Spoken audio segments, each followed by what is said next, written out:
Hello all welcome to IAC. ఈ వీడియోలో daily current affairs discuss చేస్తున్నాం కదా. సో ఈరోజు కూడా ఇంపార్టెంట్ కరెంట్ అఫైర్స్ అండ్ దాని రిలేటెడ్గా static GK and correlated current అఫైర్స్ని డిస్కస్ చేద్దాం. సో ఇంకొకటి ఏంటంటే కరెంట్ అఫైర్స్లో అండ్ నార్మల్గా కూడా మనకి చాలా ఇంపార్టెంట్గా ఉండే ఒక సెగ్మెంట్ అని చెప్పచ్చు, ఒక సబ్జెక్ట్ అని చెప్పచ్చు, స్కీమ్స్ అనమాట.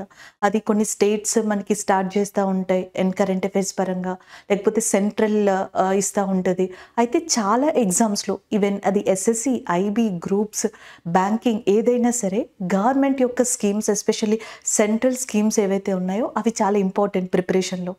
ఒకేసారి వాటిని నేర్చేసుకోవడం వల్ల డేటా అనేది అటు ఇటు మనం కన్ఫ్యూజ్ అవుతూ ఉంటాం. సో అందుకని ఈ కరెంట్ అఫైర్స్లో ఏం చేద్దామంటే and at the end of that current affair so డేకి ఒక రోజున ఒక్కొక్క స్కీమ్ని డిస్కస్ చేసుకుంటూ వెళ్దాం. సో ఈ రోజు కూడా వన్ ఆఫ్ ద ఇంపార్టెంట్ స్కీమ్ని after that current affairs so లాస్ట్లో డిస్కస్ చేయడం జరుగుతుంది. ఫస్ట్ వన్ చూద్దాం. సో మనం ఫస్ట్ కరెంట్ అఫైర్ అనేది చూద్దాం. ఇది చూసే ముందర సో ఒకసారి 2023 ఇయర్ని యుఎన్ ఏమని ప్రకటించింది అనేది ఒకసారి రివైజ్ చేద్దాం. United nation declared and 2023 as a year of millets. So తృణధాన్యాలు లేదా చిరుధాన్యాలు అని చెప్పేసి అంటాం కదా. సో వాటిని మనకి ఏమంటారు రిప్రజెంట్ చేసేలాగా యునైటెడ్ నేషన్ 2023 ఇయర్ని ప్రకటించింది. అలాగే రీసెంట్గా మనకి ఇండియాకి సంబంధించిన Indian Renewable energy development agency అనే ఒక డిపార్ట్మెంట్ ఏదైతే ఉందో సో అది మనకి ఇప్పుడు 2024 అనే దాన్ని year of HR and discipline కింద మనకి రికగ్నైజ్ చేయడం జరిగింది. అంటే మానవ వనరుల అభివృద్ధి మరియు క్రమశిక్షణకి సంబంధించిన సంవత్సరంగా ఇక్కడ చూడొచ్చు year of human resource development and discipline అన్నట్టుగా మనకి 2024ని ఎవరు డిక్లేర్ చేశారంటే ఎవరు ప్రకటించారు అని అడిగితే IREDA. ఒక్కొక్కసారి దీన్ని ఎబ్రివేషన్ కూడా అడుగుతూ ఉంటారండి. Indian Renewable energy development agency. ఇది ఏం చేస్తుందంటే ఇండియాలో మనకి పునరుత్పత్తి అంటే రెన్యూవబుల్ ఎనర్జీకి సంబంధించిన ప్రాజెక్ట్స్ ఉంటాయి. Like solar projects, solar panels, ఇలాంటివి ఏదైనా సరే రెన్యూవబుల్ ఎనర్జీకి సంబంధించి వాటికి ఫండింగ్ ఇవ్వడం కానీ, లోన్స్ని ప్రొవైడ్ చేయడం కానీ, ఫినాన్షియల్గా సపోర్ట్ చేయడం కానీ ఇవన్నీ కూడా ఈ ఏజెన్సీ అనేది చూసుకుంటుంది అనమాట. Non banking financial agency for renewable energy projects అనమాట. పునరుత్పత్తి శక్తి వనరులకి సంబంధించిన ప్రాజెక్ట్స్ ఏవైతే ఉంటాయో వాటికి ఆర్థికంగా సపోర్ట్ చేసేందుకు ఏర్పడిన నాన్ బ్యాంకింగ్ ఫినాన్షియల్ ఇన్స్టిట్యూషన్గా IREDA దాన్ని చెప్పొచ్చు. 2024ని అది year of human resource and డెవలప్మెంట్గా రికగ్నైజ్ చేసింది. సో దీనికి సంబంధించి ఇంకొంత ఇన్ఫర్మేషన్ని మనం ఇక్కడ తెలుసుకుందాం. IREDA 1987లో ఎస్టాబ్లిష్ అయింది. దీని యొక్క హెడ్గా లేదా MDగా మనకి ప్రదీప్ కుమార్ దాస్ అనే పర్సన్ ఉన్నారు. అండ్ నెక్స్ట్ వన్ కనుక చూసుకున్నట్టయితే 2023ని యునైటెడ్ నేషన్ ఏమని రికగ్నైజ్ చేసింది? ఇంటర్నేషనల్ ఇయర్ ఆఫ్ మిల్లెట్స్, అంతర్జాతీయ తృణధాన్యాలుగా డిక్లేర్ చేయడం జరిగింది. అండ్ 2024ని ఇంటర్నేషనల్ ఇయర్ ఆఫ్ క్యామలైట్స్ అంటే ఒంటెలు అంటాం కదా, ఒంటెలకి సంబంధించిన ప్రాముఖ్యతను చెప్పడానికి 2024ని యునైటెడ్ నేషన్ ఈ సంవత్సరం థీమ్గా తీసుకుందనమాట. International Year of Camelids. Next one 2025ని మనకి డిసెంబర్ మంత్లో యునైటెడ్ నేషన్ జనరల్ అసెంబ్లీది ఒక మీటింగ్ జరిగింది. ఆ సెషన్లో వాళ్ళు ఏమని డెసిషన్ తీసుకున్నారంటే ఈ గ్లేషియర్స్ ఉన్నాయి కదా మనకి ఏవైతే మంచు కొండలు, వాటి యొక్క ప్రాముఖ్యతని ప్రపంచవ్యాప్తంగా చెప్పేందుకు, వరల్డ్ వైడ్గా చెప్పేందుకు ఇంటర్నేషనల్ ఇయర్ ఆఫ్ గ్లేషియర్స్ తీసుకోవాలి అని చెప్పేసి ఒక డెసిషన్ని తీసుకోవడం జరిగింది. అంటే కమింగ్ ఇయర్ మనకి ఇంటర్నేషనల్ ఇయర్ ఆఫ్ గ్లేషియర్స్ అవుతుంది. ఈ ఇయర్ ఏమో International Year of Camelids, last year International Year of Millets. ఇది యునైటెడ్ నేషన్కి సంబంధించింది. కానీ ఇండియాలో ఉన్న IREDA ఏం చేసింది? 2024ని year of human resource development and discipline కింద రికగ్నైజ్ చేయడం జరిగింది. అలాగే 2021లో International Year of Peace and Trust కింద యునైటెడ్ నేషన్ డిక్లేర్ చేయడం జరిగింది. ఇది నేను ఎందుకు ఇక్కడ కరెంట్ అఫైర్గా తీసుకున్నానంటే మేబీ దీని రిలేటెడ్గా కూడా మనం ఒక MCQని ఎక్స్పెక్ట్ చేయొచ్చండి. ఎలాగా 2023లో తీసుకుంటే Russia, Ukraine, Azerbaijan, Armenia, Israel, Gaza, so ఇలా మనకి ఎక్కడికక్కడ ఇరాన్ అండ్ వెస్టర్న్ ఫోర్సెస్ ఎక్కడికక్కడ కంట్రీస్కి మధ్య అసలు పీస్ అనేది లేకుండా పోయింది, శాంతి అనేది లేకుండా పోయింది. మనకి చాలా డిస్ప్యూట్స్ వచ్చాయి. ఈవెన్ ఆఫ్రికాలోని చాలా కంట్రీల్లో సివిలియన్కి సంబంధించిన ప్రాబ్లమ్స్ అనేవి వచ్చినాయి అన్నమాట. సో ఈ నేపథ్యంలో మేబీ ఇలాంటి క్వశ్చన్ ఏమన్నా మనం ఫ్రేమ్ చేసి ఎక్స్పెక్ట్ చేసే అవకాశాలు ఉన్నాయి. 2021ని United Nation International Year of Peace and Trust కింద రికగ్నైజ్ చేసింది. శాంతి మరియు నమ్మకానికి సంబంధించింది అనమాట. అండ్ నెక్స్ట్ వన్, ఈ పీస్కి సంబంధించి అయితే నోబెల్ ప్రైజ్ గురించి కూడా ఒకసారి ఇక్కడ మనం రివైజ్ చేయొచ్చు. 2023లో నోబెల్ ప్రైజ్ ఎవరికి వచ్చింది అంటే ఇరాన్ విమెన్ అయిన నర్గిస్ మొహమ్మదీ గారికి వచ్చింది. అయితే ఇరాన్కి సంబంధించి నోబెల్ పీస్ ప్రైజ్ని అందుకున్న సెకండ్ విమెన్ ఈమె, రెండవ మహిళ అనమాట ఇరాన్కి సంబంధించి. మొట్టమొదటి మహిళ ఎగ్జాక్ట్గా ఒక 20 years బ్యాక్ కనుక మీరు చూసుకున్నట్టయితే 2003లో మీకు కరెక్ట్గా ఇంటర్లింక్ కూడా దొరుకుతుంది. 2003లో నోబెల్ పీస్ ప్రైజ్ అనేది షిరీన్ ఇబాదీ అనే పర్సన్కి రావడం జరిగిందనమాట. షిరీన్ ఇబాదీ అనే పర్సన్ ఎవరైతే ఉన్నారో సో ఈమెకి 2003లో నోబెల్ పీస్ ప్రైజ్ శాంతి బహుమతి అనేది లభించింది. ఈమె డిఫెండర్స్ ఆఫ్ హ్యూమన్ రైట్స్ అనే ఆర్గనైజేషన్ని కూడా ఎస్టాబ్లిష్ చేశారు. ఇక్కడ ఉన్న ఇంకొక ప్రత్యేకత, first Muslim women and who received Nobel peace prize in the world. ప్రపంచంలో మొట్టమొదటి ముస్లిం మహిళ ఎవరైతే మనకి నోబెల్ శాంతి బహుమతిని పొందారో ఆమె మనకి షిరీన్ ఇబాదీ. అండ్ ఇరాన్కి చెందిన ఫస్ట్ విమెన్ కూడా ఈమె ఇలాంటి బహుమతిని తీసుకోవడంలో. ఈమె తర్వాత 2018లో నోబెల్ పీస్ ప్రైజ్ ఇద్దరికి వచ్చింది. అందులో ఒక పర్సన్ మహిళ అనమాట, నర్గిస్, ఎవరైతే మనకి నదియా మురాద్ అని చెప్పేసి ఉన్నారో 2018లో ఆమెకి రావడం జరిగిందన్నమాట. నదియా గారికి ఆమె సిరియాకి సంబంధించిన వ్యక్తి. 2023లో నర్గిస్ మొహమ్మదీ గారికి రావడం జరిగింది. అయితే ఇందులో నర్గిస్ మొహమ్మదీ గారు డిఫెండర్స్ ఆఫ్ హ్యూమన్ రైట్స్తో అనుబంధం ఉన్న వ్యక్తిగా కూడా చెప్పచ్చు. సింపుల్గా 2023లో నోబెల్ పీస్ ప్రైజ్ ఎవరికి వచ్చింది అని అడిగారు అనుకోండి, మీరు ఈజీగా ఆన్సర్ పెట్టచ్చు, ఇక్కడితో అయిపోతుంది.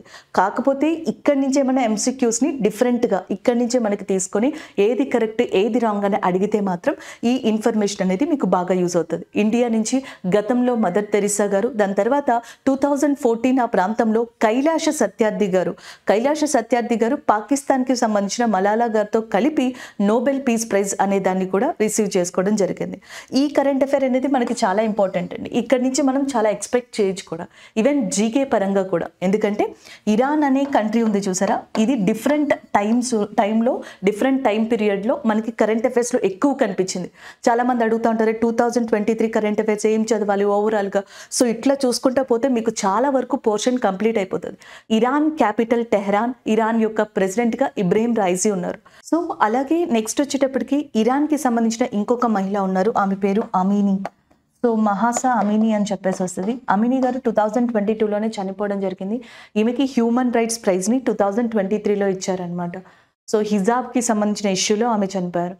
అంతేకాకుండా ఇరాన్ ఈమె చనిపోయిన తర్వాత ప్రొటెస్ట్ జరిగిన తర్వాత 2023లో మనకి ఒక హిజాబ్కి సంబంధించిన రూల్ని కూడా తీసుకొచ్చింది. ఆ రూల్ని ఎవరైతే మనకి పర్టికులర్గా ఫాలో అవ్వలేదో వాళ్ళకి 10 years వరకు కూడా జైలు శిక్ష అన్నట్టుగా కూడా చెప్పడం జరిగిందనమాట.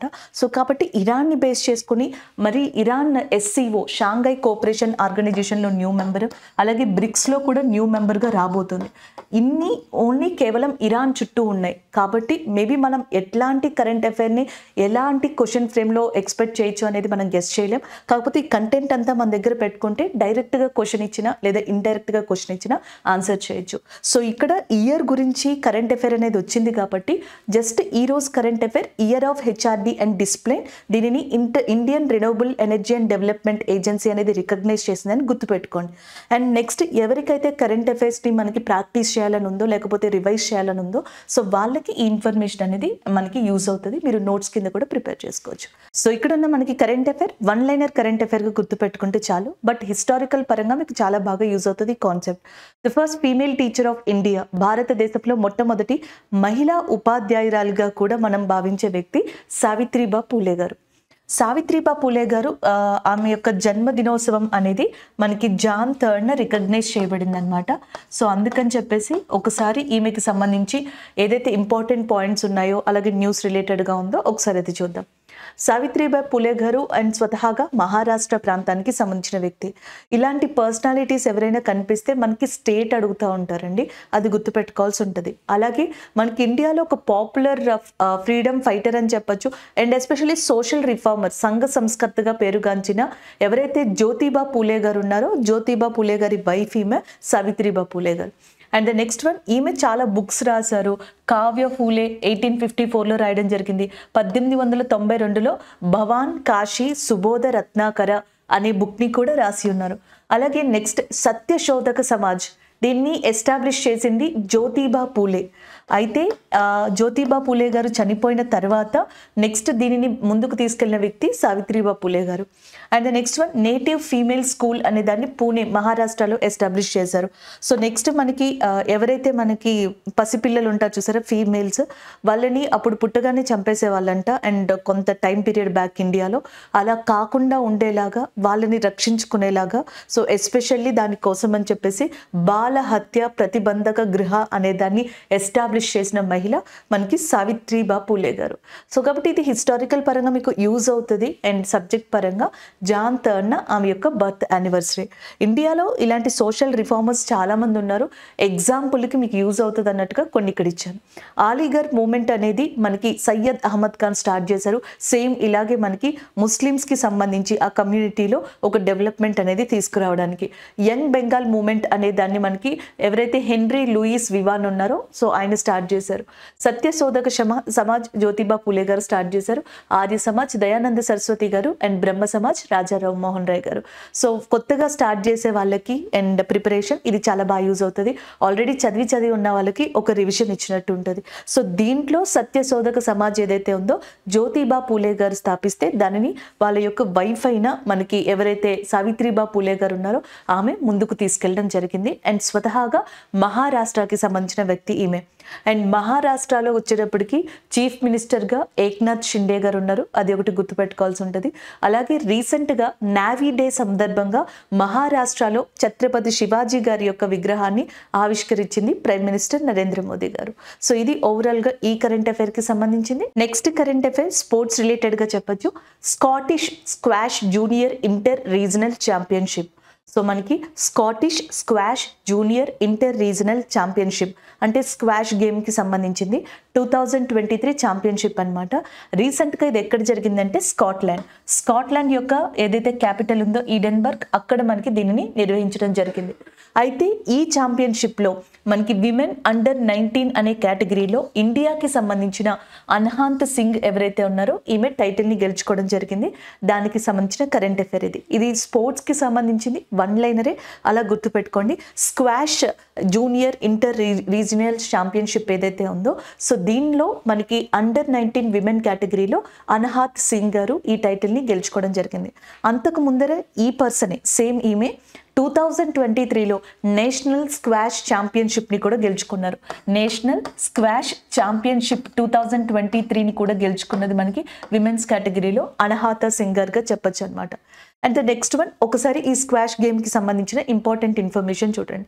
ఈ గేమ్ మనకి బ్రిటన్ లేదా ఇంగ్లాండ్ లాంటి ప్రాంతాలలో ఎస్పెషల్లీ యూరప్లో చాలా ఫేమస్గా చెప్పడం జరుగుతుంది. 2016 ఒలింపిక్స్లో 2020 ఒలింపిక్స్లో దీనిని ఒక లిస్ట్ ఆఫ్ గేమ్స్లో యాడ్ చేయడానికి ట్రై చేశారు, బట్ అవ్వలేదు. నెక్స్ట్ ఫైనల్గా 2028 ఒలింపిక్స్ 2028 ఒలింపిక్స్ అనేవి లాస్ ఏంజల్స్లో జరగబోతున్నాయి. సో ఇక్కడ జరిగే ఈ ఒలింపిక్స్లో మనకి ఈ స్క్వాష్ గేమ్ కూడా ఉండబోతుంది అనమాట. దీనితో పాటు ఈ గేమ్తో పాటుగా క్రికెట్, ఫ్లాగ్ ఫుట్బాల్, బేస్బాల్ లాంటి గేమ్స్ని కూడా ఇక్కడ యాడ్ చేయనున్నారు. 2024 ఒలింపిక్స్ వచ్చేటప్పటికి మనకి ప్యారిస్లో జరుగుతున్నాయి, మీకు ఆల్రెడీ తెలుసు జరగబోతున్నాయి. And the next one 2026 Olympics వచ్చేటప్పటికి ఇటలీలో జరగనున్నాయి.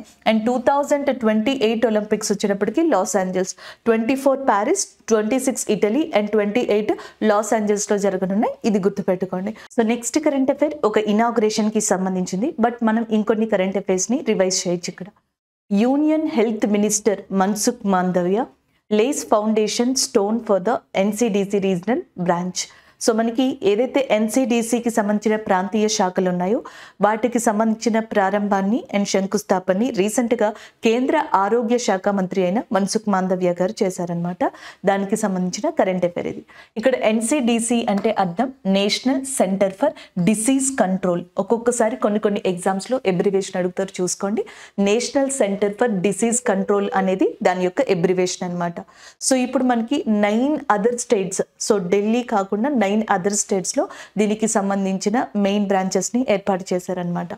అండ్ నెక్స్ట్ యాక్చువల్గా దీని యొక్క హిస్టరీ ఏంటి, అసలు మనకి ఇది ఎందుకు అండ్ దీని యొక్క బ్రాంచెస్ ఎందుకు స్టార్ట్ చేశారు అనేది కూడా చూడాలన్నమాట.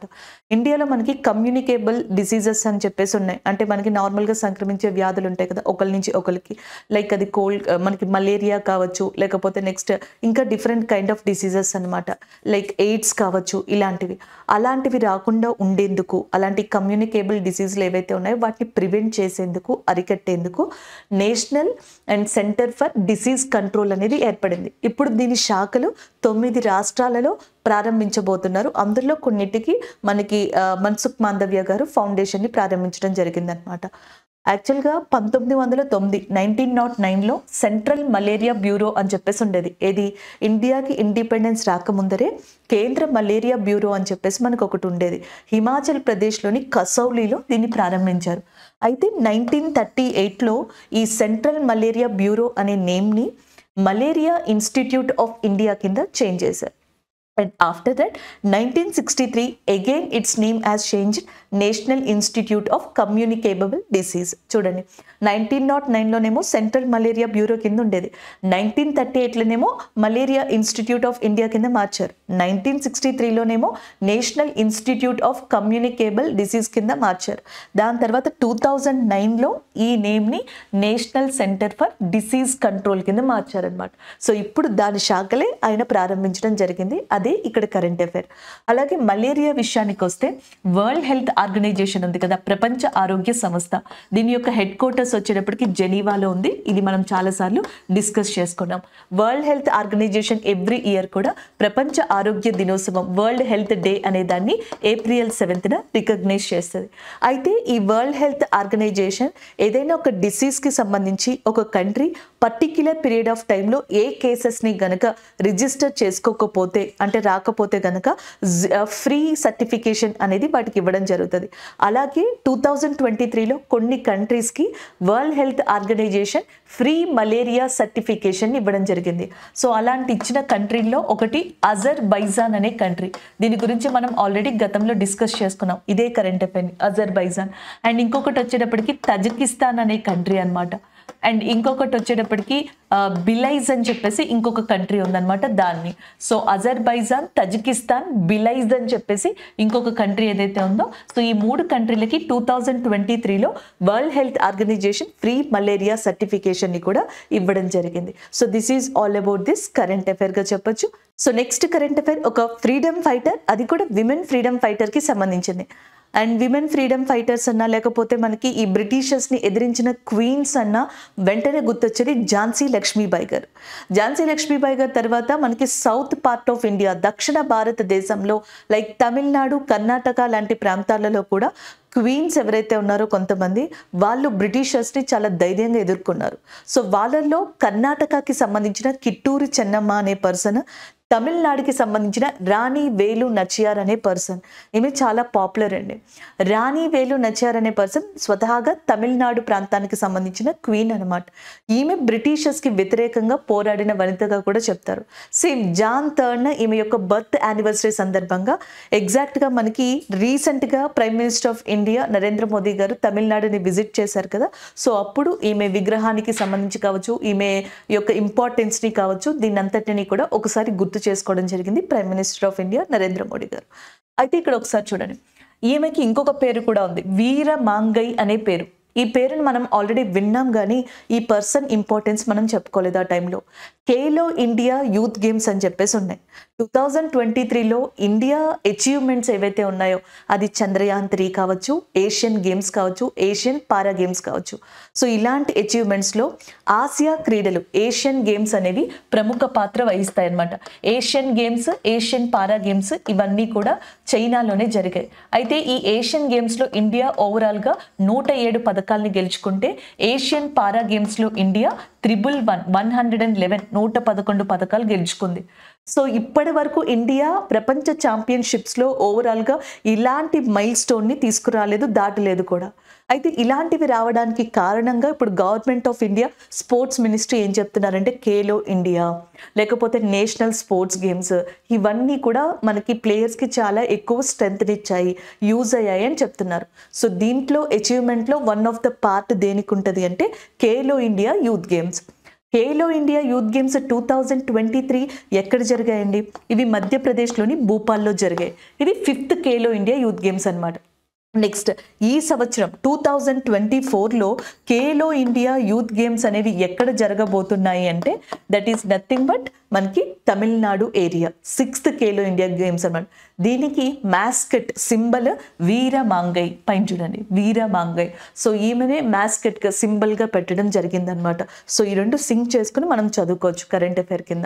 అండ్ ద నెక్స్ట్ ఈమె చాలా లాంగ్వేజెస్ తెలిసిన పర్సన్ అంట. ఫ్రెంచ్ వచ్చంట ఈమెకి, ఉర్దూ, తమిళ్ ఇలాంటి లాంగ్వేజెస్ భాషలన్నీ ఈమెకు వచ్చు. అంతేకాకుండా ఈమె కొన్ని వార్ టెక్నిక్స్లో కావచ్చు, వార్కి సంబంధించిన ఏవైతే ఇంపార్టెంట్ కళలు ఉంటాయో ఆర్ట్స్లో, దాంట్లో చాలా ఫేమస్ పర్సన్గా కూడా చెప్తున్నారు. ఒకటి వలరై, ఇంకొకటి సిలంబం అండ్ ఇంకొకటి వరం కలై. యాక్చువల్గా తమిళనాడు దగ్గర 3 మార్షల్ ఆర్ట్స్ ఉన్నాయన్నమాట. అందులో ఒకటి వలరై, సిలంబం అండ్ వరం కలై అనేవి.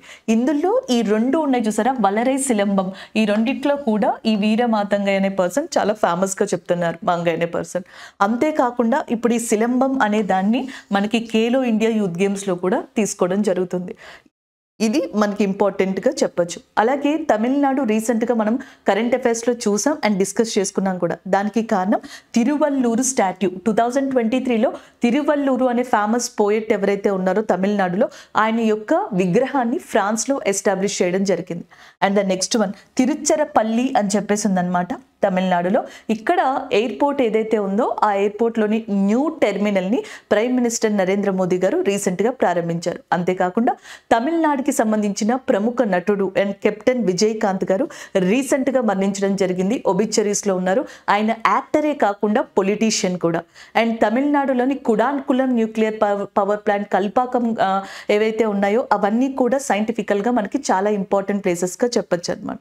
అలాగే కులశేఖర పట్టణం అనే ప్రాంతంలో ఇండియా యొక్క మనకి 2nd స్పేస్ పోర్ట్ రాబోతుంది అని కూడా డిస్కస్ చేసుకున్నాం. తమిళనాడులో ఇంపార్టెంట్గా 3 పోర్ట్స్ ఉన్నాయి ఓడరేవులు. ఒకటి ఎన్నూరు పోర్ట్ అని చెప్పేసి అంటాం, అండ్ ఇంకొకటి చెన్నై పోర్ట్ అని చెప్పేసి అంటాం, ఇంకొకటి కామరాజన్ పోర్ట్.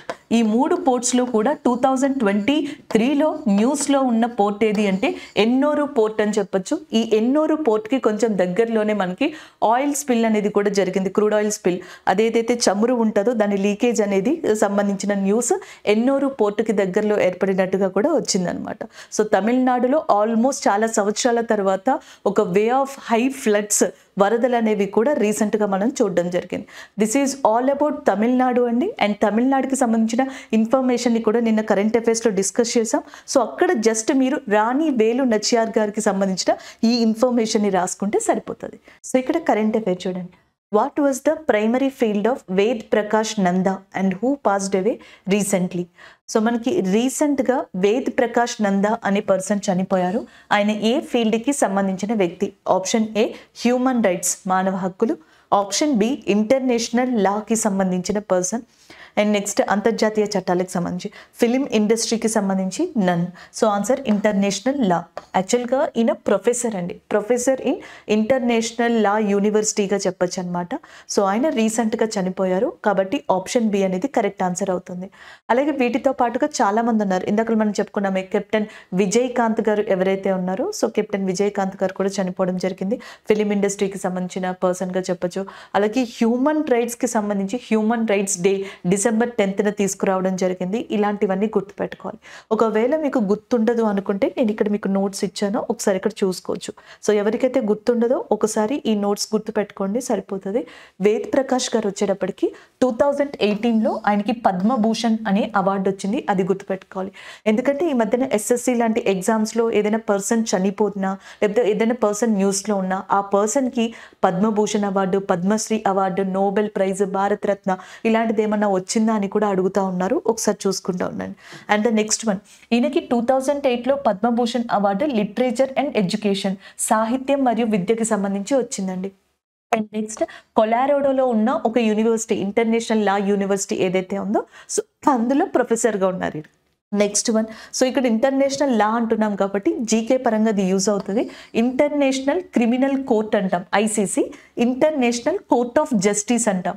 ఈ రెండింటి యొక్క హెడ్ క్వార్టర్స్ ది హేగ్ నెదర్లాండ్స్లో ఉంది. రైల్వేస్కి ఎక్కువగా ఇంటర్నేషనల్ ఆర్గనైజేషన్స్ లాంటివి అడుగుతారు, వాళ్ళకి బాగా యూజ్ అవుతుంది. నెదర్లాండ్స్లోని ది హేగ్లో International Criminal Court, International Court of Justice యొక్క హెడ్ క్వార్టర్స్ ఉన్నాయి. ఇది ఒకటి. And the next one human rights, మానవ హక్కులకి సంబంధించి హ్యూమన్ రైట్స్ డే అనేది December 10th రికగ్నైజ్ చేయబడింది. థీమ్ వచ్చేటప్పటికి freedom, equality, justice for law, స్వేచ్ఛ, సమానత్వం అండ్ అందరికీ సమన్యాయం అనే విధంగా దీని యొక్క థీమ్ అనేది ఉందన్నమాట. అండ్ ద నెక్స్ట్ వన్, ఇరాన్కి సంబంధించిన మాసా అమీనీ ఎవరైతే ఉన్నారో, నేను ఆల్రెడీ చెప్పాను మీకు ఫస్ట్ కరెంట్ అఫైర్లోనే, ఈమెకి హ్యూమన్ రైట్స్కి సంబంధించిన ప్రైజ్ వచ్చింది. అయితే ఈ ప్రైజ్ని ఎవరిచ్చారంటే యూరోపియన్ యూనియన్. కన్ఫ్యూజ్ అవ్వద్దండి, ఎందుకంటే యునైటెడ్ నేషన్ కూడా మానవ హక్కులకి సంబంధించిన ప్రైజెస్ని అనౌన్స్ చేస్తుంది, అలాగే యూరోపియన్ యూనియన్ కూడా అనౌన్స్ చేస్తుంది. యూరోపియన్ యూనియన్ అనౌన్స్ చేసే ఆ హ్యూమన్ రైట్స్ యొక్క అవార్డు ఏంటి అంటే సకరోవా ప్రైజ్ అని చెప్పేసి ఉంటుంది. సో ఈ సకరోవా ప్రైజ్ అనేది యూరోపియన్ యూనియన్ అనౌన్స్ చేసింది రీసెంట్గా అమినీ గారికి, ఇరాన్కి సంబంధించిన మహిళ. ఈమె 2022లో చెప్పాను కదా, హిజాబ్కి సంబంధించిన విషయంలో పోలీస్ కస్టడీలోకి వెళ్ళారు, తర్వాత చనిపోయారు అని చెప్పి 2023లో ఈమెకి అవార్డు వచ్చింది. ఇప్పుడు ప్రాబ్లం ఏంటంటే ఇది కూడా మనకి కరెంట్ అఫైర్స్లో ఉంది. ఇది కూడా ఎందుకు అంటే ఈమెకి సంబంధించిన ఫ్యామిలీ మెంబర్స్ ఉంటారు కదా, వాళ్ళు ఈ అవార్డు తీసుకోవడానికి యాక్చువల్గా ఫ్రాన్స్కి వెళ్ళాలి. ప్యారిస్లో ఈ అవార్డు అనేది ఇవ్వబోతున్నారనమాట. అయితే ఇరాన్ గవర్నమెంట్ వీళ్ళని రిస్ట్రిక్ట్ చేసింది, ఈ అవార్డు తీసుకోకుండా రిస్ట్రిక్ట్ చేసింది. గతంలో కూడా ఇరాన్ యొక్క మహిళ ఎవరైతే నర్గిస్ మొహమ్మదీ గారికి అవార్డు వచ్చిందో, సో ఆ టైంలో కూడా నర్గిస్ మొహమ్మదీ గారు నార్వే వెళ్ళి అవార్డుని తీసుకోలేదు. ఆమెని అరెస్ట్ చేయడం, నిర్బంధించడం జరిగింది. ఆమె యొక్క ఎవరైతే చిల్డ్రన్ ఉన్నారో, సో ఆ చిల్డ్రన్ మనకి ఆ అవార్డుని ఆమె తరపున తీసుకున్నారంట. సో ఇది ఒక అప్డేటెడ్ ఇన్ఫర్మేషన్గా ఉంది, అవసరం లేదు, బట్ పదే పదే చదువుతూ ఉంటే ఇలాంటి విషయాలు. Narges Mohammadi peace prize of 2023, Nobel శాంతి బహుమతి గుర్తుండిపోతుంది. అలాగే నెక్స్ట్ అమీనీ గారు అదే ఇరాన్కి సంబంధించి యూరోపియన్ యూనియన్లో సకరోవా బహుమతి అందుకున్నారు. సో ఇది కూడా గుర్తుంటుంది. ఇవి ఆప్షన్స్ని బట్టి నేను ఇచ్చిన ఇన్ఫర్మేషన్ అండి. దీనికి సంబంధించి option B is the correct answer. Ved Prakash గారు ఇంటర్నేషనల్ లా యూనివర్సిటీలో ప్రొఫెసర్, కొలరాడోకి సంబంధించి రీసెంట్గా ఆయన చనిపోవడం జరిగింది. సో నెక్స్ట్ కరెంట్ అఫైర్ చూడండి. Mohammad Yunus and who received Nobel prize in peace 2006 was recently in news, belongs to which country అని చెప్పేసి అడుగుతున్నారు. సో మొహమ్మద్ యూనస్ అనే పర్సన్ 2006లో నోబెల్ శాంతి బహుమతిని గెలుచుకున్నారు. అంతేకాకుండా మైక్రో ఫినాన్సింగ్ అనే కాన్సెప్ట్ని ఒక పర్టికులర్ కంట్రీలో మనకి ఇవ్వడం ద్వారా చాలామంది ప్రజల్ని అక్కడ రక్షించారు. సో నార్మల్గా ఏమవుతుందంటే చాలా వరకు మనకి జనాలు ఏం చేస్తారు, లోన్స్ కోసం, అప్పుల కోసం అని చెప్పేసి, లేదా మనీని తెచ్చుకోవడం కోసం అని చెప్పేసి చాలా కొంతమంది బ్యాంక్స్ లాంటి వాటిని అప్రోచ్ అవుతూ ఉంటారు. మిగతా వాళ్ళందరూ దళారులు, లేకపోతే ఎవరైతే మనకి ఈ మిడిల్ మ్యాన్స్ ఉంటారో, సో వాళ్ళకి సంబంధించి అప్రోచ్ అవడం, ఎక్కువ హై ఇంట్రెస్ట్ రేట్ని పే చేయడం, ఇలాంటి వాటిలో నష్టపోతూ ఉంటారు. అలా ఉండకుండా ఉండేందుకు మైక్రో ఫినాన్సింగ్ అనే ఒక కాన్సెప్ట్ని మనకి ఇంట్రడ్యూస్ చేసి చాలా వరకు మనకి ఒక కంట్రీలోని ప్రజల్ని రక్షించిన పర్సన్ మొహమ్మద్ యూనస్. అయితే రీసెంట్గా ఆయన పైన మనకి ఇల్లీగల్ యాక్టివిటీస్ అంటే ఈ కరప్షన్కి సంబంధించిన యాక్టివిటీస్ మీద అభియోగాలు రావడం జరిగిందనమాట. సో దానికి సంబంధించి ఆయన రీసెంట్గా న్యూస్లో ఉన్నారు. సో ఆయన ఏ కంట్రీకి సంబంధించిన వ్యక్తి అని చెప్పేసి అడుగుతున్నారు. సో మనకి Ecuador, Egypt, Bangladesh and as well as Kuwait. బంగ్లాదేశ్కి సంబంధించిన వ్యక్తిగా మొహమ్మద్ యూనస్ గారిని చెప్పొచ్చు. అండ్ ఫాదర్ ఆఫ్ బంగ్లాదేశ్గా షేక్ ముజీబర్ రెహమాన్ అనే పర్సన్ని చెప్పడం జరుగుతుంది. బంగ్లాదేశ్ యొక్క క్యాపిటల్ ఢాకా. భారతదేశంలోని అన్ని ఏవైతే కంట్రీస్ ఉన్నాయో భారతదేశంతో బోర్డర్ని షేర్ చేసుకునేవి, ఎస్పెషల్లీ ల్యాండ్ బోర్డర్ని, భూ సరిహద్దుని, అందులో బిగ్గెస్ట్ షేరింగ్ ఎవరిది అంటే బంగ్లాదేశ్గా చెప్పొచ్చు అనమాట. భారతదేశంతో అత్యంత పొడవైన భూ సరిహద్దుని పంచుకుంటున్న దేశం Bangladesh. The longest land border country who is sharing with that India, that is nothing but బంగ్లాదేశ్గా చెప్పొచ్చు అనమాట. అలాగే నెక్స్ట్ ఇక్కడ ఈక్వెడార్, ఈజిప్ట్, కువైట్ ఇచ్చారు కదా. కువైట్కి మిషెల్ అనే పర్సన్ కొత్త ఎమీర్గా రావడం జరిగింది, హెడ్గా. అలాగే ఈజిప్ట్లో అబ్దుల్ ఫత్ అల్ సిసి అనే పర్సన్ థర్డ్ టైం మళ్ళీ తిరిగి ప్రెసిడెంట్గా ఎన్నిక కావడం జరిగింది. ఈక్వెడార్లో యంగెస్ట్ ప్రెసిడెంట్ ఎంపికయ్యారు 35 years ఏజ్లోనే. డానియల్ నబోవో అనే పర్సన్ ఈ దేశానికి అధ్యక్షుడిగా ఎన్నికవడం జరిగింది. దానికి సంబంధించిన ఇన్ఫర్మేషన్ నేను మీకు ఇక్కడ ఇచ్చాను, మీరు చూసుకోవచ్చు తర్వాత. సో ఇక్కడ చూడొచ్చు. సో ఫస్ట్ మీకు చూసుకుంటే ఇక్కడ ఈక్వెడార్కి సంబంధించిన ఇన్ఫర్మేషన్. డానియల్ నబోవో అనే అనే పర్సన్ ఈక్వెడార్కి 48th ప్రెసిడెంట్ 48వ అధ్యక్షులుగా వచ్చారు. ఈక్వెడార్ యొక్క క్యాపిటల్ క్విటో అనమాట. 35 ఇయర్స్ ఏజ్లోనే ఆయన ఆ దేశానికి అధ్యక్షుడిగా రావడం జరిగింది. And the next one Egypt. Egypt యొక్క క్యాపిటల్ కైరో. అలాగే ఈజిప్ట్ యొక్క ప్రెసిడెంట్గా అబ్దుల్ ఫత్ అల్ సిసి అనే పర్సన్ ఉన్నారు. ఈయన వరుసగా 3వసారి మళ్ళీ తిరిగి రీఎలెక్ట్ అవ్వడం జరిగింది 2023లో. అండ్ ఈజిప్ట్ యొక్క హైయెస్ట్ సివిలియన్ అవార్డు, అత్యున్నత పురస్కారం ఆ దేశానికి సంబంధించి ఆర్డర్ ఆఫ్ నైల్ అనే అవార్డు. దీనిని 2023లో ప్రైమ్ మినిస్టర్ నరేంద్ర మోదీ గారికి ఇవ్వడం జరిగింది. And the next one Kuwait. కువైట్కి మొనార్కియల్ హెడ్గా చెప్పచ్చు. మొనార్కియల్ లేదా కువైట్కి సంబంధించిన హెడ్గా ఎమీర్గా Mishal al Ahmad al Jaber al Sabah అనే పర్సన్ రావడం జరిగింది దానికి సంబంధించింది. అండ్ నెక్స్ట్ వచ్చేటప్పటికి మనకి బంగ్లాదేశ్కి ప్రైమ్ మినిస్టర్ షేక్ హసీనా గారు ఉన్నారు కదా, ఆమె యొక్క కూతురు ఉన్నారు, డాటర్ సైమా వాజిద్ గారు 2023లో కరెంట్ అఫైర్స్లో ఉన్నారు. దానికి కారణం మనకి వరల్డ్ హెల్త్ ఆర్గనైజేషన్ ఉంది కదా, ప్రపంచ ఆరోగ్య సంస్థ హెడ్ క్వార్టర్స్ జెనీవాలో ఉంది. అండ్ దీని యొక్క రీజనల్ సంస్థలు ఉన్నాయి ప్రపంచం మొత్తంలో. ఒక రీజనల్ సంస్థ సౌత్ ఈస్ట్ ఏషియన్ రీజియన్. ఈ సౌత్ ఈస్ట్ ఏషియన్ రీజియన్కి ఆగ్నేయ ఆసియా దేశాలు ఏవైతే ఉన్నాయో ఆ ప్రాంతాల రీజియన్ ఏదైతే వరల్డ్ హెల్త్ ఆర్గనైజేషన్ బ్రాంచ్ ఉందో, సో ఇక్కడ దానికి హెడ్గా నిర్వహించనున్నారు మనకి సైమా వాజిద్ గారు. దానికి సంబంధించి ఒక కరెంట్ అఫైర్ 2023లో ఉందండి, అది మీరు చూసుకోవచ్చు. This is all about this current affair. Option C is the correct answer. Next one చూద్దాం. So next question, recently who confirmed his retirement from one days and as well as all test సిరీస్కి సంబంధించి అంటున్నారు. So రీసెంట్గా ఒక famous cricket player మనకి ఈ one డేకి సంబంధించిన మ్యాచెస్, టెస్ట్కి సంబంధించిన మ్యాచెస్ నుంచి రిటైర్మెంట్ని ప్రకటించడం జరిగింది. ఎవరు? సో యాక్చువల్గా ఇక్కడ 4 ఆప్షన్స్ ఉన్నాయి కదా, 4 కూడా రిటైర్మెంట్ని ప్రకటించిన వాళ్ళే క్రికెట్ నుంచి అండ్ డిఫరెంట్ కంట్రీస్ నుంచి ఉన్నారు. బట్ రీసెంట్ ఈ 2-3 డేస్ని ఉద్దేశించి అడిగిందండి. ఈ ఇక్కడ రీసెంట్లీ అంటే అర్థం ఈ రీసెంట్ 2-3 డేస్లో మనకి ఒక అనౌన్స్మెంట్ ఒక క్రికెటర్ ఇవ్వడం జరిగింది. ఆయన పేరు డేవిడ్ వార్నర్. ఆస్ట్రేలియాకి సంబంధించిన ఫేమస్ క్రికెటర్ డేవిడ్ వార్నర్ రీసెంట్గా ఆయన యొక్క రిటైర్మెంట్ని ప్రకటించడం జరిగిందనమాట. ఆప్షన్ సి అనేది ఇక్కడ కరెక్ట్ ఆన్సర్ అవుతుంది. అలాగే నెక్స్ట్ వచ్చేటప్పటికి ఎల్గర్, ఈయన సౌత్ ఆఫ్రికాకి సంబంధించిన క్రికెటర్, ఈయన కూడా మనకి రిటైర్మెంట్ని ప్రకటించారు. నెక్స్ట్ అసద్ షఫీక్ అనే పర్సన్ పాకిస్తాన్కి సంబంధించిన క్రికెటర్, ఈయన కూడా మనకి రిటైర్మెంట్ని ప్రకటించడం జరిగింది. అలాగే ఇండియాకి సంబంధించి ఎవరైతే మనకి గుర్కిత్ సింగ్ అనే పర్సన్ ఉన్నారో, సో గుర్కిరాత్ సింగ్ కూడా మనకి రిటైర్మెంట్ని ప్రకటించారు. India, south Africa and Pakistan, Australia ఇలాంటి కంట్రీస్కి సంబంధించిన ప్రముఖ క్రికెటర్స్ రీసెంట్గా రిటైర్మెంట్ని ప్రకటించడం జరిగింది. అందులో David Warner one of the popular cricketer అని చెప్పొచ్చు. So as per that cricket field and social media కూడా, సో ఈయన రీసెంట్గా ఈ క్రికెట్కి సంబంధించి రిటైర్మెంట్ని ప్రకటించారు. సో నెక్స్ట్ కరెంట్ అఫైర్ చూడండి. 58th all India annual conference of director generals of police and inspector generals of police held in which city అని చెప్పేసి అడుగుతున్నారు. 58వ భారతదేశపు director generals of police DGP and as well as inspector generals యొక్క సమావేశం అనేది ఎక్కడ జరగనుంది అని చెప్పేసి, ఒకటి హైదరాబాద్ ఇన్ తెలంగాణ, భూపాల్ మధ్యప్రదేశ్, లక్నో ఉత్తరప్రదేశ్, జైపూర్ రాజస్థాన్. సో మనకి రాజస్థాన్లోని జైపూర్లో 58th all India annual conference of director generals of police and inspector generals of police అనేది జరగనుంది. ఆప్షన్ ఏ అనేది ఇక్కడ కరెక్ట్ ఆన్సర్ అవుతుంది. So next MCQ, which airport scores high in global on time ranking.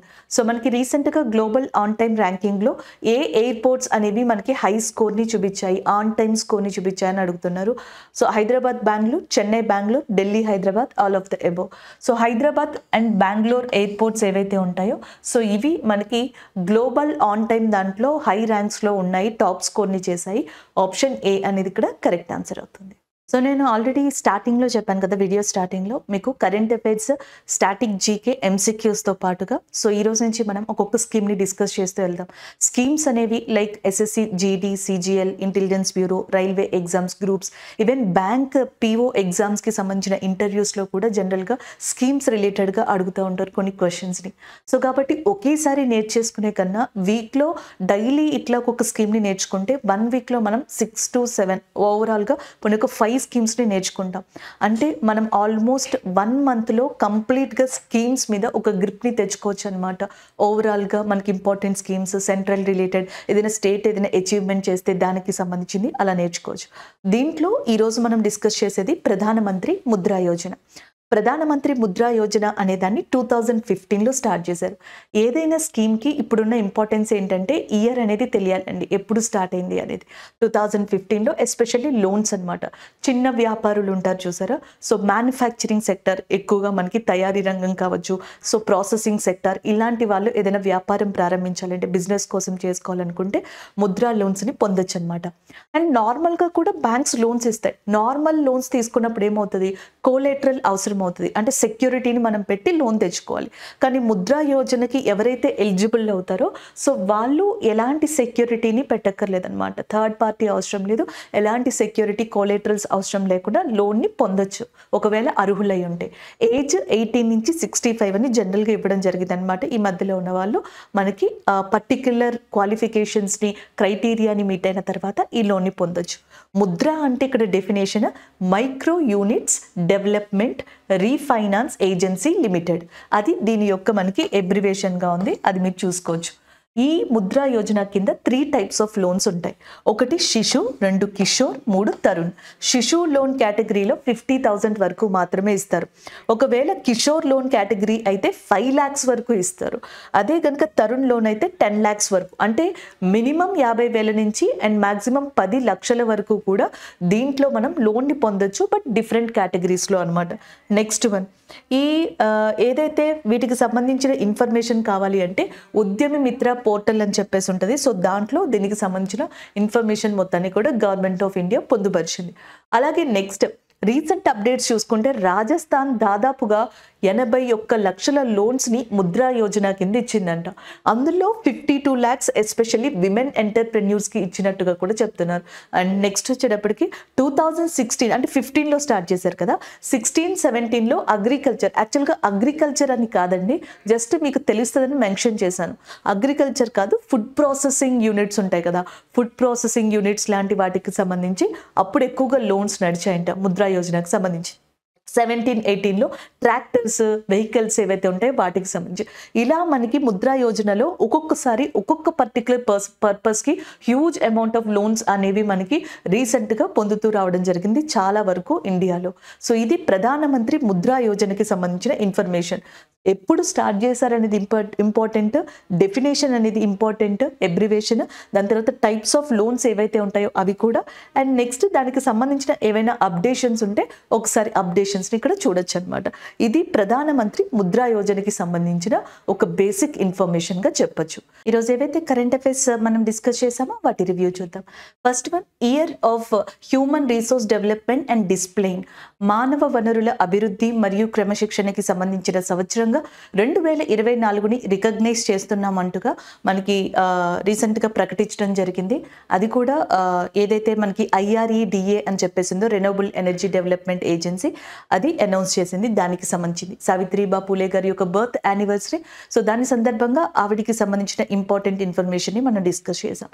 Next వచ్చేటప్పటికి మనకి ఏదైతే స్కాట్లాండ్లో squash junior championship అనేది జరిగిందనమాట, ఇంటర్ రీజనల్ జూనియర్ ఛాంపియన్షిప్. అందులో విమెన్స్ అండర్-19లో అన్హంత సింగ్ గారు టైటిల్ని గెలుచుకున్నారు. దానికి సంబంధించిన current affair. Next one, NCDC యొక్క రీజనల్ ఏవైతే ఉంటాయో ఆ రీజనల్ శాఖలని రీసెంట్గా మన్సుఖ్ మాండవ్య గారు 9 స్టేట్స్లో ప్రారంభించారు. దానికి సంబంధించిన కరెంట్ అఫైర్ ఇది. రాణి వేల నచ్చియార్ గారు ఫ్రీడమ్ ఫైటర్గా చెప్పొచ్చు, బ్రిటిషర్స్ని ఎదిరించిన క్వీన్, తమిళనాడుకి సంబంధించిన పర్సన్, వీర మాంగయ్యగా చాలా ఫేమస్. ఈమెనే మాస్కెట్ కింద ఈమె నిక్ నేమ్ ఏదైతే ఉందో, లేకపోతే ఈమె పాపులర్ పేరు ఏదైతే ఉందో ఆ పాపులర్ పేరునే మనకి మాస్కెట్ కింద Khelo India youth games 6th edition of తమిళనాడులో ఈ సంవత్సరం ఇవ్వబోతున్నారు. నెక్స్ట్ MCQస్ని మనం డిస్కస్ చేసాం, డిఫరెంట్ కరెంట్ అఫైర్స్ అవి కూడా MCQs. సో ఓవరాల్గా 10 కరెంట్ అఫైర్స్ని మనం డిస్కస్ చేసాం. 5 నార్మల్గా మనం డిస్కస్ చేసి 5 MCQs ద్వారా డిస్కస్ చేయడం జరిగింది. అలాగే ముద్రా యోజన అనే స్కీమ్ గురించి బేసిక్ ఇన్ఫర్మేషన్ని డిస్కస్ చేసాం. This is all about this current affair అండి. Thank you.